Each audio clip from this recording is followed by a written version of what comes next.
चलिए अगला श्लोक है, निंदन्तु नीति निपुणाः यदि लक्ष्मी समाविशतु गच्छतु वा यथेष्टम् अद्यैव वा मरणमस्तु युगान्तरे वा न्यायात् पथः प्रविचरन्ति पदं न धीराः। ये श्लोक है। इस श्लोक में आप देखें विभिन्न पद लोट लकार के प्रयुक्त हुए हैं। परीक्षा में यह प्रश्न पूछा जा सकता है, अस्मिन् श्लोके लट लकार युक्त पदानि के सन्ति इति। तब उत्तर क्या होगा? तब आप देखें लोट लकार की पहचान क्या है। लोट लकार की पहचान है परस्मयी पद में तू ताम अंतु, अह अतम अत आनि आव आम, ये प्रत्यय जिन धातुओं के साथ योग हो वे पद जो है लोट लकार के होते हैं। तो आइए ऐसे कुछ पद इस श्लोक में है क्या, देखते हैं। पहला शब्द देखते हैं, निंदन्तु। यहाँ पर तू का प्रयोग हुआ है, तू ताम अंतु, तो ये लोट लकार का पद है। इसी तरह से और कौन कौन से पद हैं तो हम देखते हैं, स्तवन्तु यह पद है, और समाविशतु, गच्छतु, मरणमस्तु, अस्तु, ये पद ऐसे पद हैं जो लोट लकार से युक्त पद हैं। तो इस श्लोक के माध्यम से लोट लकार के विभिन्न रूपों का, विभिन्न धातुओं में जो लोट लकार का प्रयोग हुआ है उसका प्रदर्शन इस श्लोक में किया गया है। श्लोक में जो पद आए हैं उनके शब्दार्थ देखते हैं। निंदन्तु, निंद धातु है, इसका तात्पर्य होता है निंदा करना, और निंदन्तु मतलब निंदा करें। नीति निपुणाः अस्मिन् पदस्य समास विग्रहं कुरुत। उत्तर क्या होगा? नित्याम निपुणाः इति नीति निपुणाः, सप्तमी तत्पुरुष समास ये होगा। तो इस तरह से आप नीति निपुणाः इस पद में जो समास है वो बता सकते हैं, समास का विग्रह करके भी आप बता सकते हैं। यदि क्या है? यदि एक अव्यय पद है। वा का तात्पर्य होता है अथवा, यह भी अव्यय पद है। स्तवन्तु, इसका मतलब होता है, देखिए ये बना कैसे है, स्तुति जो शब्द है,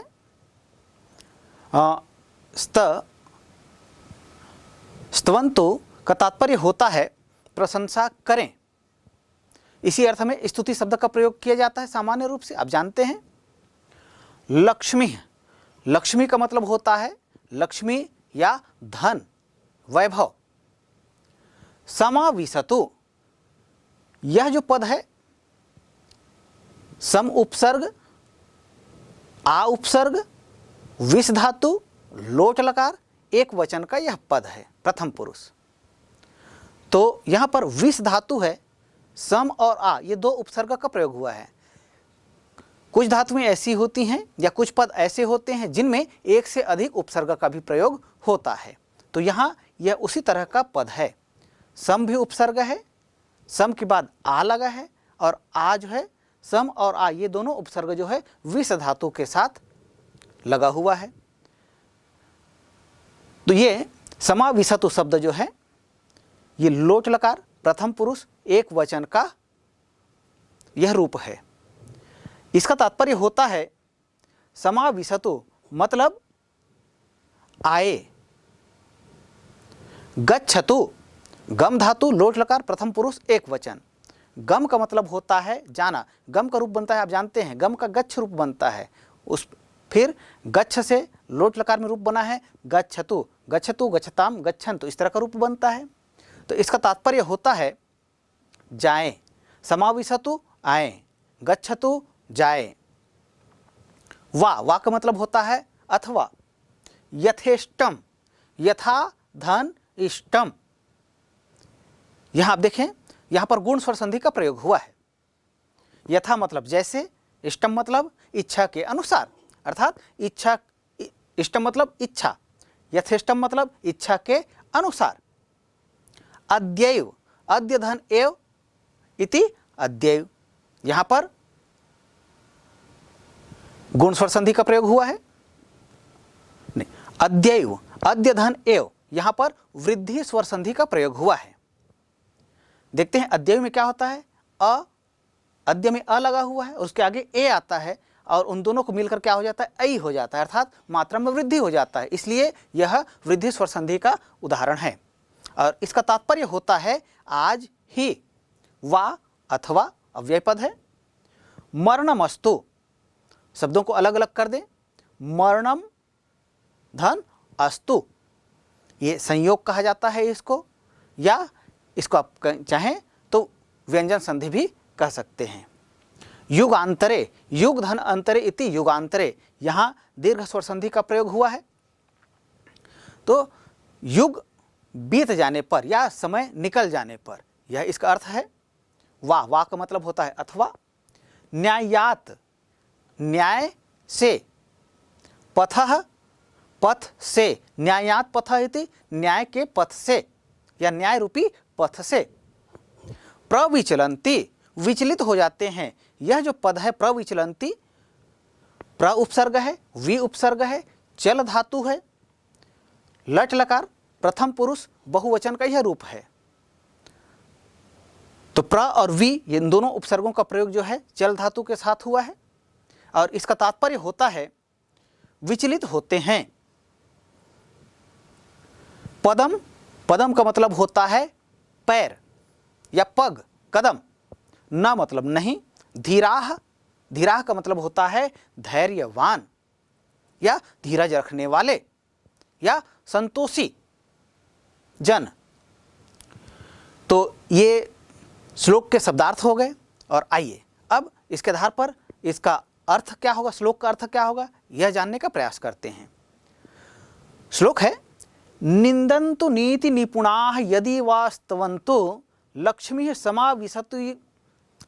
समाविशतु गच्छतु वा यथेष्टम् अद्यैव वा मरणमस्तु युगान्तरे वा न्यायात् पथः प्रविचलन्ति पदम न धीराः। ये श्लोक है। श्लोक का अर्थ देखते हैं। निंदन्तु नीति निपुणाः, जो नीति निपुण लोग होते हैं वे क्या करें, निंदन्तु, निंदा करें। नीति निपुण लोग चाहे निंदा करें, यदि वास्तवन्तु या प्रशंसा करें। अर्थात नीति निपुण लोग या तो किसी व्यक्ति की निंदा करते हैं या प्रशंसा करते हैं।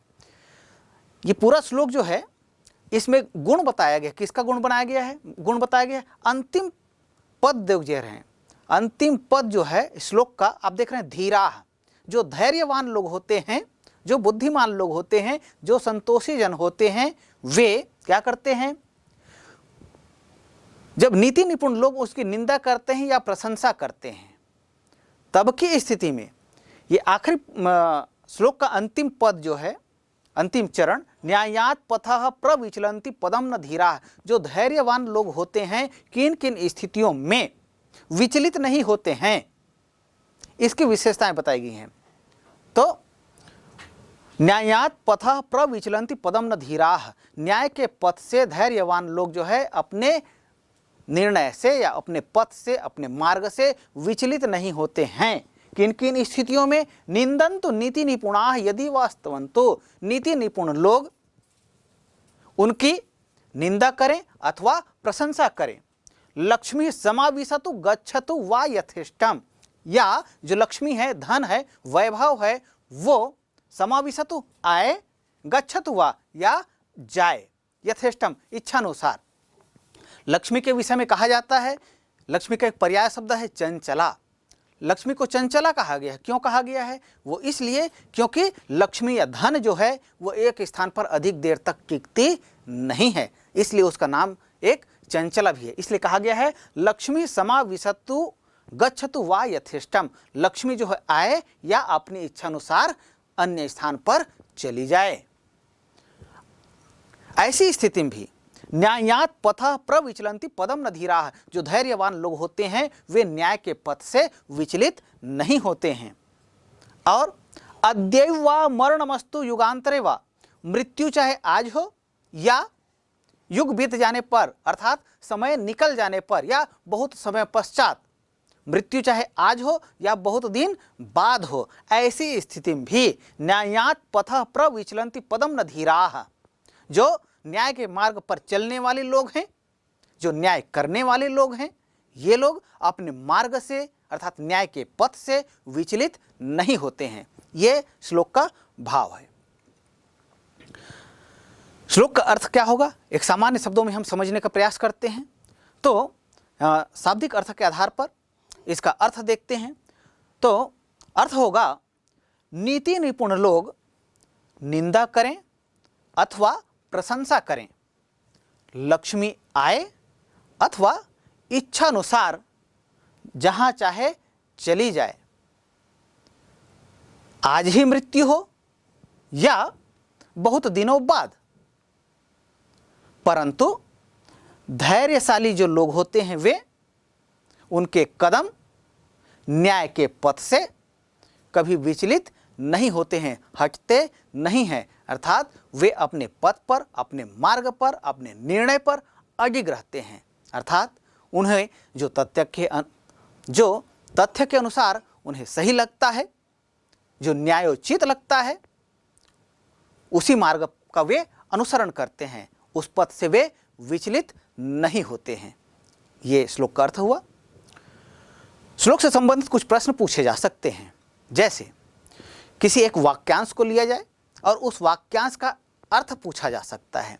जैसे वाक्यांश ले लिया गया, न्यायात् पथः प्रविचलन्ति पदम न धीराः, अस्मिन् वाक्यस्य अर्थम लिखत, अर्थात इस वाक्य का अर्थ लिखिए, ऐसा कहा जा सकता है।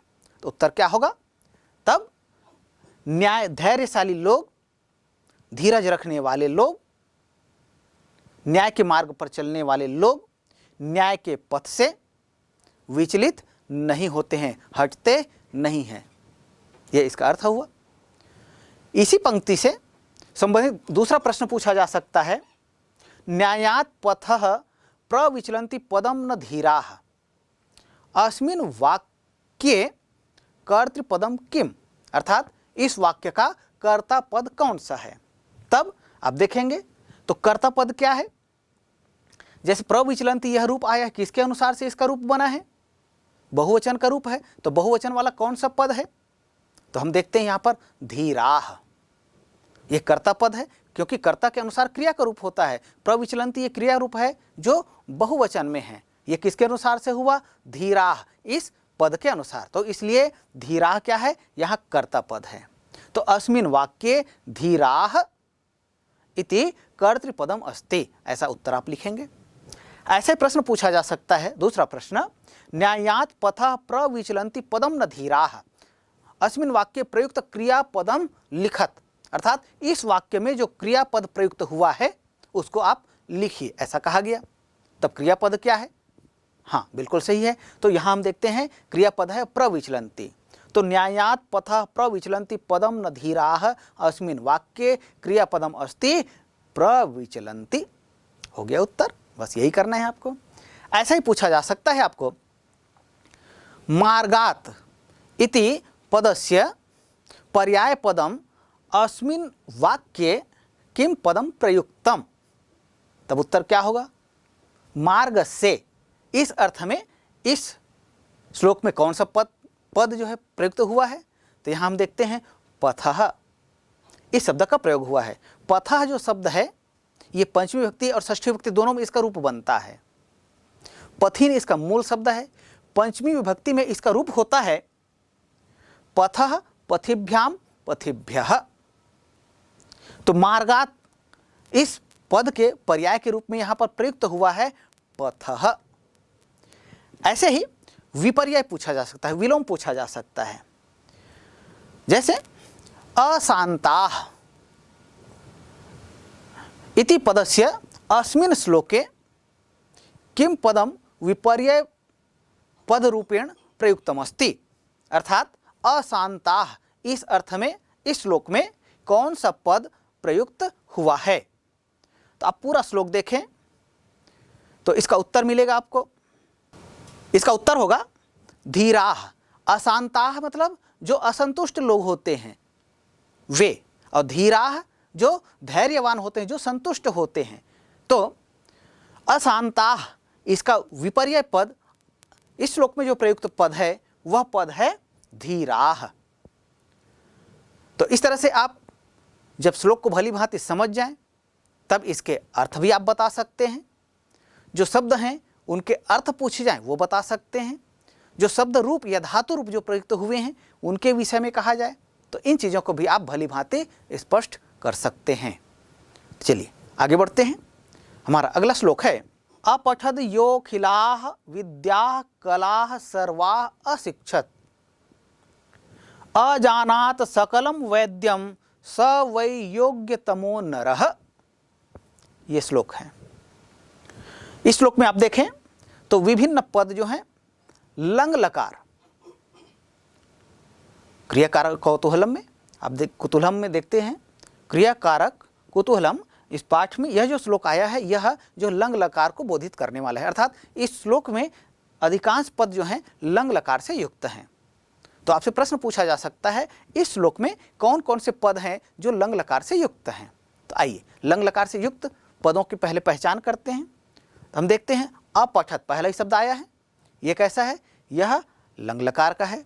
इसी तरह से अशिक्षत यह पद, अजानात ये पद कैसे हैं, ये सभी लंग लकार से युक्त पद हैं। आइए इसके पश्चात हम इसके जो शब्द हैं विभिन्न शब्द जो हैं उनको देखते हैं।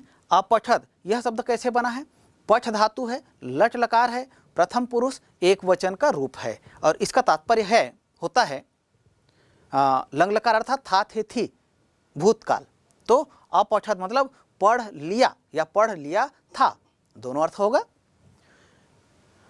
साथ ही साथ यहां हम देखते हैं अपठद यो खिलाः ये लिखा है, इसको आपको संधि विच्छेद करने के लिए भी पूछा जा सकता है।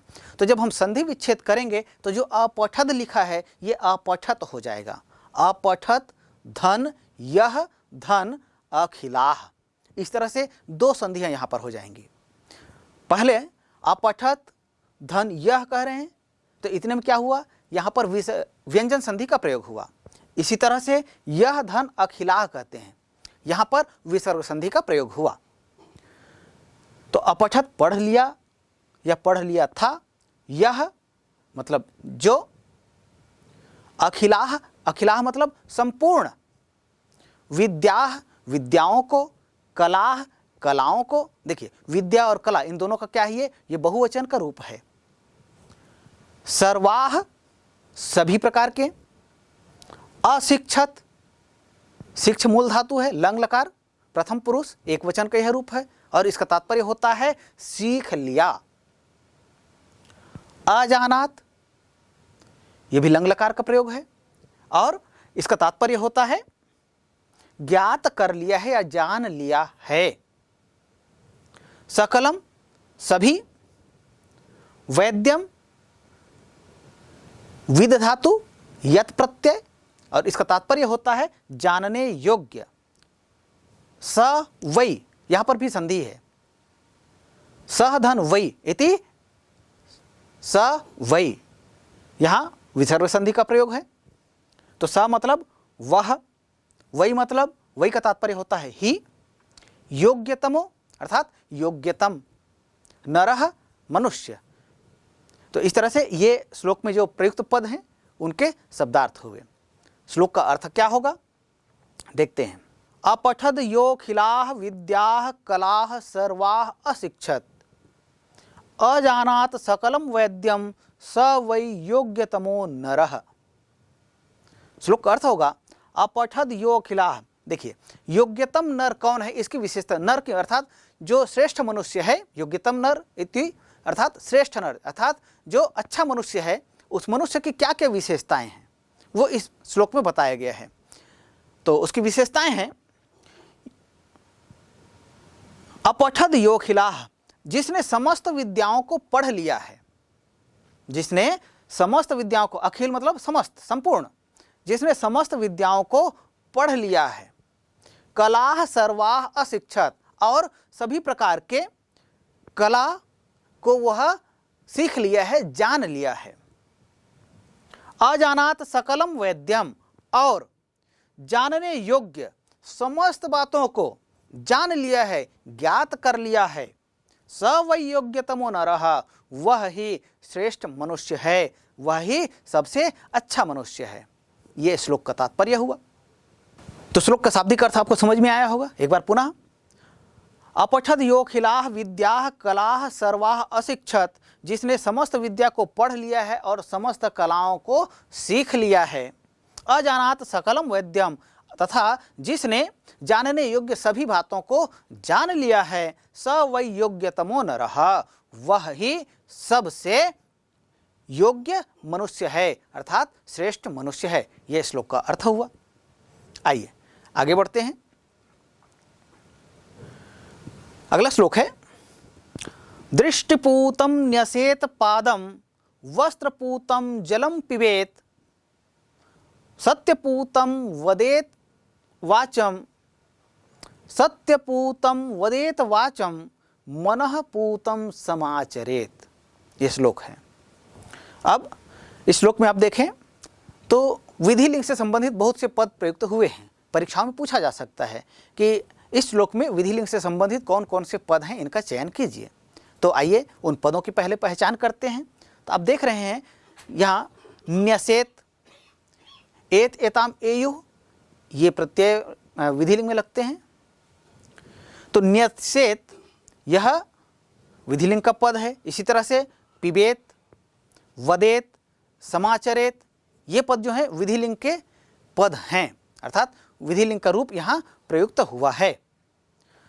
आइए शब्दार्थ देखते हैं। दृष्टिपूतम, दृष्टि मतलब देखकर, तो दृष्टिपूतम अर्थात पूतम मतलब अच्छी तरह देखकर। न्यसेत, न्यसेत मतलब रखना चाहिए। पादम, पादम मतलब होता है पग या पैर, कदम। वस्त्रपूतम, वस्त्रेण पूतम इति वस्त्रपूतम, तृतीय समास, तृतीय तत्पुरुष समास का यहाँ प्रयोग हुआ है। तो वस्त्र से पूतम, पूतम का मतलब होता है पवित्र या छाना हुआ। जलम मतलब जल, पानी। पिबेत, पीना चाहिए, पीब धातु है। पा धातु है, पा का पीब रूप बनता है। और विधिलिंग प्रथम पुरुष एक वचन का यह रूप है और इसका तात्पर्य होता है पिबेत मतलब पीना चाहिए। सत्यपूतम अर्थात सत्य से शुद्ध, सत्येन पूतम इति सत्यपूतम, तृतीय तत्पुरुष समास। इसी तरह से दृष्टिपूतम, ये भी यहाँ पे आपको तृतीय तत्पुरुष समास मिलेगा। तो इस तरह से कभी श्लोक में जो प्रयुक्त पद होते हैं उनका समास विग्रह करने के लिए भी कहा जा सकता है। इन सबको हमें अभ्यास करने की आवश्यकता है, जानने की आवश्यकता है। तो सत्यपूतम वदेत वाचम, और सत्य से शुद्ध, वाचम, वाचम मतलब होता है वाणी, वदेत बोलना चाहिए, वद धातु है, विधिलिंग लकार का प्रयोग हुआ है, प्रथम पुरुष एक वचन का रूप है और इसका तात्पर्य होता है बोलना चाहिए। मनः पूतम समाचरेत, और मन से पवित्र या भली भांति समाचरेत, यह जो शब्द है समाचरेत, सम उपसर्ग है, आ उपसर्ग है, चर धातु है, विधिलिंग लकार है, प्रथम पुरुष एक वचन का यह रूप है और इसका तात्पर्य होता है व्यवहार करना चाहिए, भली भांति व्यवहार करना चाहिए।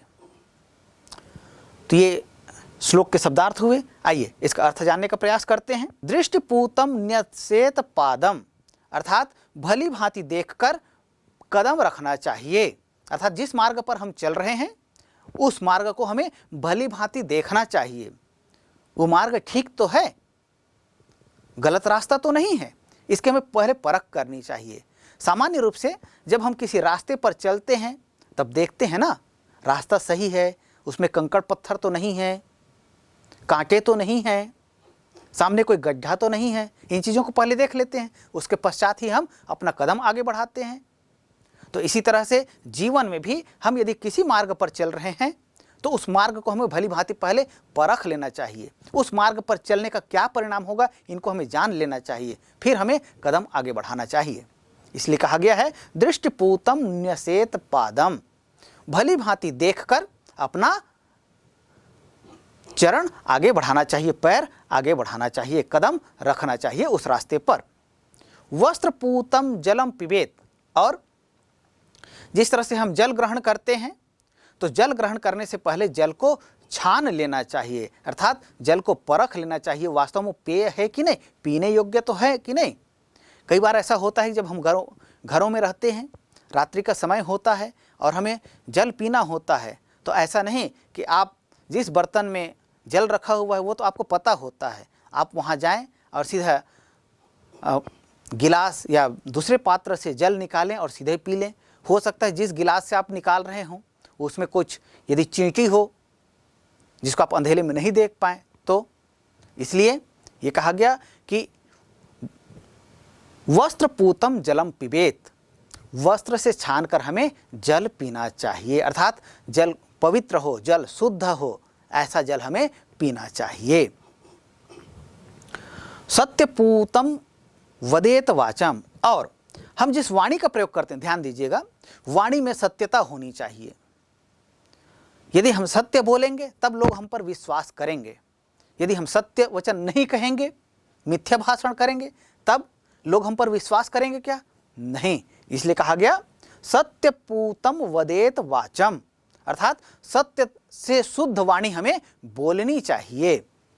मनः पूतम समाचरेत, और हम जो व्यवहार करते हैं, लोगों के साथ व्यवहार करते हैं, वो कैसा होना चाहिए?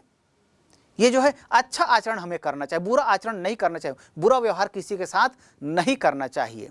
हम मानव हैं तो मानवता के धर्म का हमें पालन करना चाहिए।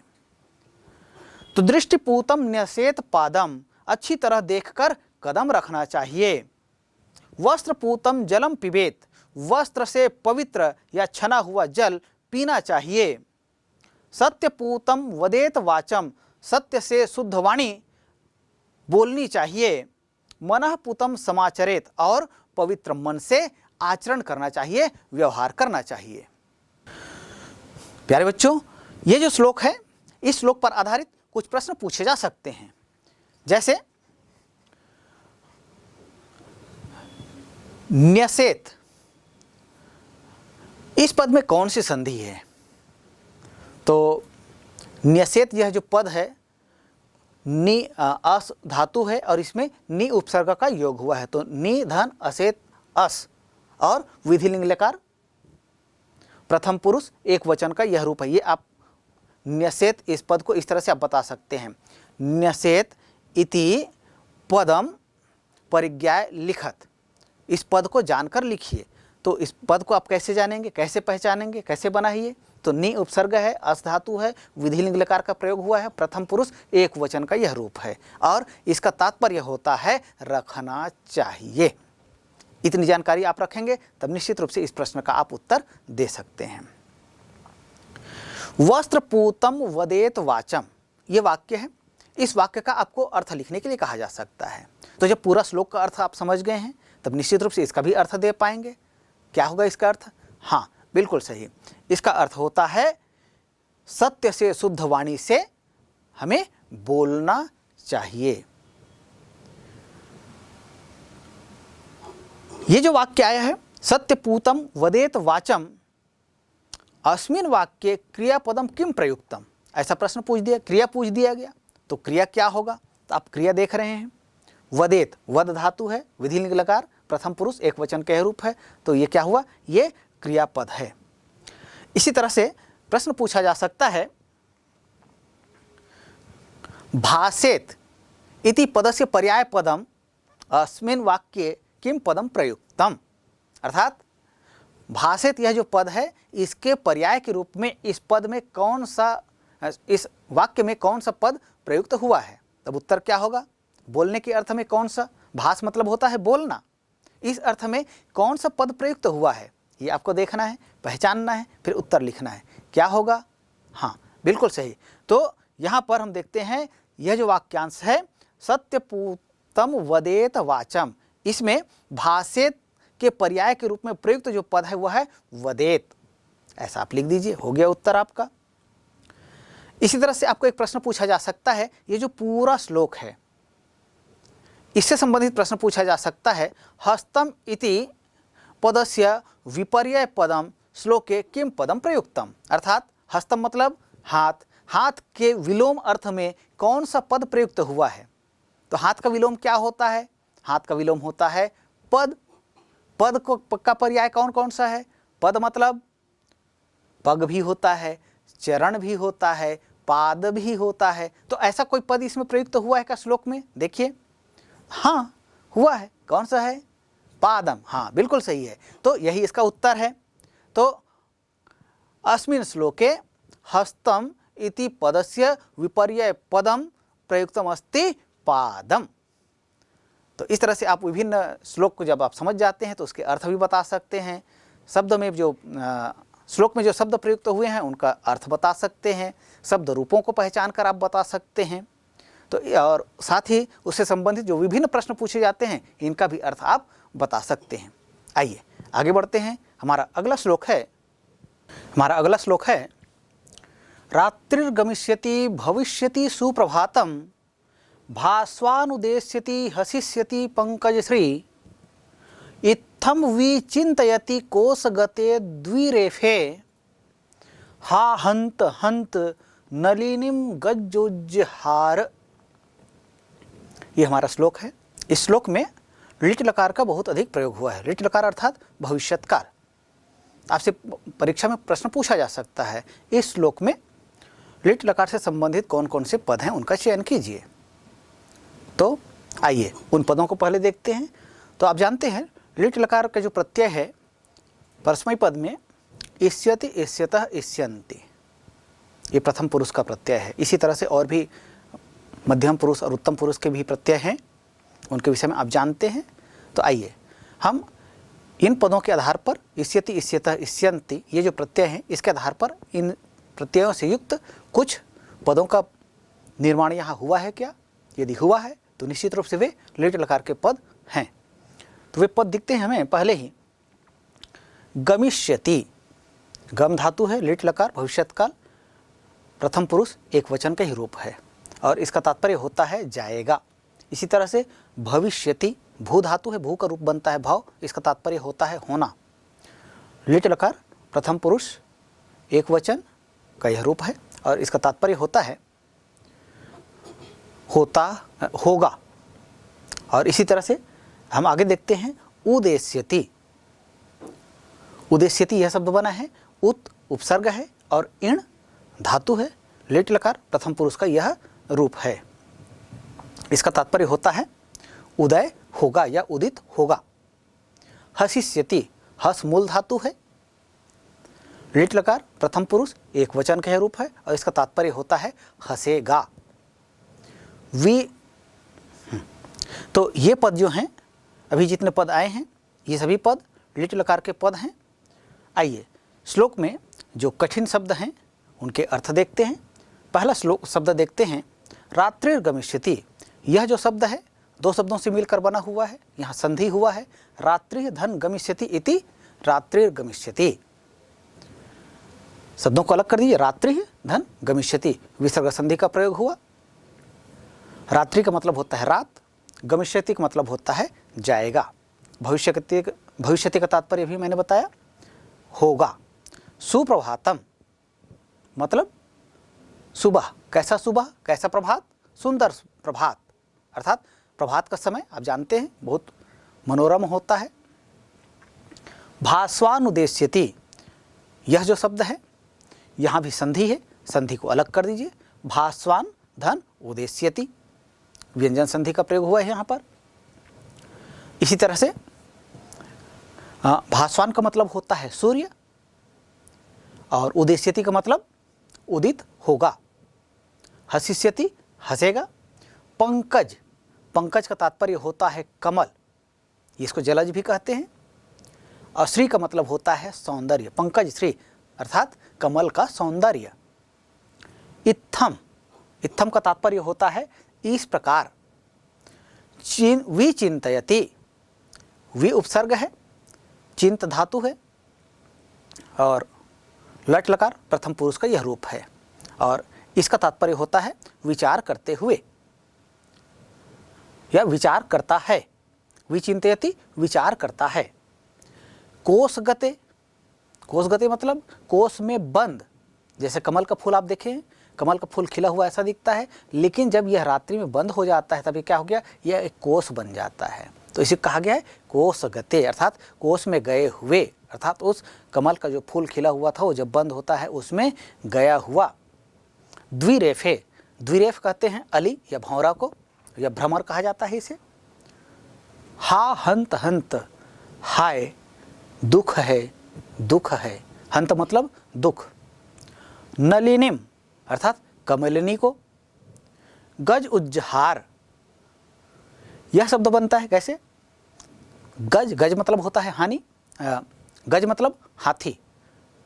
उज्जहार ये शब्द कैसे बना, ये शब्द बनता है उत उपसर्ग है, ह्री धातु है, और ये लीट लकार का रूप है। अभी जो हम 5 जो लकार पढ़ते हैं इनसे भिन्न जो एक माने, वैसे तो लकार जो है 10 होते हैं, उनमें से एक भेद का यहाँ प्रयोग हुआ है। जो 5 हम पढ़ते हैं उसके अतिरिक्त जो एक लकार है उसका नाम है लीट लकार, तो लीट लकार का यहाँ प्रयोग हुआ है। और ये भूतकाल के अर्थ में प्रयुक्त होता है। तो उत उपसर्ग है, ह्री धातु है, लीट लकार है, प्रथम पुरुष एक वचन का यह रूप है, क्या, उज्जहार, और इसका तात्पर्य होता है उखाड़ दिया। तो ये श्लोक में जो पद आए हैं इनका शब्दार्थ हमने देखा। आइए अब इसके आधार पर श्लोक का अर्थ क्या हो सकता है इस पर विचार करते हैं। रात्रिर्गमिष्यति अर्थात रात्रि जाएगी, अर्थात रात्रि व्यतीत हो जाएगी, रात्रि बीत जाएगी। भविष्यति सुप्रभातम, और सुप्रभात होगा, सुंदर प्रभात होगा, मनोहर प्रभात होगा। भास्वानुदेश्यति, और कमल सूर्य जो है क्या होगा, ये उदित होगा। भास्वानुदेश्यति सूर्य उदित होगा। हसिष्यति पंकज श्री, और जब सुबह होगा, सूर्योदय हो जाएगा, तब पंकज श्री अर्थात पंकज का अर्थात को कमल का जो सौंदर्य है वो कैसा होगा, वो हसिष्यति अर्थात हंसेगा, अर्थात खिलेगा। अर्थात कमल का जो स्वरूप अभी बंद है रात्रिकालीन, रात में, वो जैसे ही प्रभात होगा, सूर्य का उदय होगा, तब वो कमल जो है पुनः अपने सौंदर्य को प्राप्त करेगा। तो जब कमल इस तरह से खिल जाएगा, इत्थम विचार्यति, इस प्रकार विचार्यति, इत्थम इस प्रकार, विचिंतयति विचार करते हुए, विचार करता है। इत्थम इस प्रकार, विचिंतयति विचार करता है, कौन, कोश गते उस कोश में बंद, कमल का फूल जो अभी बंद था उसमें जो बंद है, कौन, द्विरेफ वो भौरा जो उस कमल का फूल जो खिला हुआ था उसका रस लेने के लिए अर्थात रस पीने के लिए, रस पान करने के लिए वह कमल के फूल पर बैठा रहा और रस पान करता रहा, रस पान करता रहा। सूर्यास्त हुआ और कमल की जो पंखुड़ियाँ हैं खिली हुई थी वो धीरे धीरे धीरे धीरे करके बंद हुई, और वो भौरा वहीं रस पीने में मग्न था, उसको समय का भान नहीं हुआ और कमल जो है पूरी तरह से बंद हो गया। इसी को कहा गया है कोश, कोश गते। तो इस कोश में बंद उस भौरे, वह भौरा जो है सोचता है, क्या सोचता, अब तो बंद हो गया, अब रात्रि हो गई, अब वहाँ से जब रसपान कर लिया और बाहर निकलना चाहता है लेकिन अब बाहर जाने का रास्ता नहीं है, तब की स्थिति में वह भौरा सोचता है, क्या सोचता है, रात्रिर्गमिष्यति, रात्रि व्यतीत होगी, भविष्यति सुप्रभातम और सुबह होगा, भास्वानुदेश्यति सूर्य का उदय होगा, हसिष्यति पंकज श्री और यह कमल जो अभी बंद है ये अपने पुनः सौंदर्य को प्राप्त करेगा, अर्थात विकसित होगा, अपने सौंदर्य को प्राप्त करता हुआ यह विकसित होगा। इत्थम विचिंतयति, इस प्रकार विचार करता है कौन, उस कोश में बंद भौरा। ये बढ़िया ऐसा विचार कर रहा था, ऐसा सोच रहा था वह। तभी वह देखता है, क्या देखता है, उस तालाब में, जिस तालाब में वो कमल के फूल खिला हुआ था, जिसमें वह रसपान कर रहा था, वहां सूर्योदय होने से पहले एक हाथी आया और उस कमलनी को अपने सूंड में लपेट कर क्या कर दिया, उखाड़ दिया, और इसलिए वो कमलनी जो है खिल नहीं पाई। तब के लिए यह पंक्ति लिखा है। अभी तक तो भंवरा वह सोच रहा था जो कोष में बंद है कि सुबह होगा, कमल अपने सौंदर्य को खिलता हुआ प्राप्त करेगा और मैं फिर बाहर निकल आऊँगा। लेकिन ऐसा होने से पहले हाथी ने उस कमल को उखाड़कर फेंक दिया। तब लिखता है ये पंक्ति, हा हंत हंत नलिनीम गजोज्जहार। हाय बड़ा दुख हुआ, हाय दुख है कि उस कमलनी को ही गज उज्जहार हाथी ने उखाड़ दिया। इस तरह से उस कमल में बंद भंवरा की जो जीवन लीला है वो वहीं समाप्त हो जाती है। तो इस तरह से यह हमारा जो श्लोक है, और इस श्लोक का अर्थ क्या होगा ये भाव मैंने बताया। श्लोक का शाब्दिक अर्थ क्या होगा आइए देखते हैं। श्लोक है, रात्रिर्गमिष्यति भविष्यति सुप्रभातम भास्वानुदेश्यति हसिष्यति पंकजश्री इत्थम विचिन्तयति कोशगते द्विरेफे हा हंत हंत नलिनीम गज उज्जहार। रात्रिर्गमिष्यति रात बीतेगी, भविष्यति सुप्रभातम सुंदर प्रभात होगा, भास्वानुदेश्यति सूर्य उदित होगा, हसिष्यति पंकजश्री और कमल जो है अपने पूरे सौंदर्य के साथ विकसित होगा। इत्थम विचिन्तयति कोशगते द्विरेफे, और इस प्रकार से जब वो हो जाएगा तब मैं उस कोष में जो बंद है कमल भंवरा, वो कमल जैसे खिलेगा तो मैं वहाँ से बाहर निकल जाऊंगा। इत्थम इस प्रकार कमल दलों कोशगते कमल दलों के बीच फंसा हुआ या बंद भ्रमर द्विरेफ, भ्रमर जो है भंवरा जो है वो क्या करता है, विचिन्त्यति विचार करता है। हा हंत हंत, हाय दुख है कि उस कमलनी को, कौन सी कमलनी को, जिसमें वो भंवरा बंद था। हा हंत नलिनीम, नलिनी को, कमलनी को गज उज्जहार हाथी ने उखाड़ फेंक दिया। तो इस तरह से ये हमारा यह श्लोक है।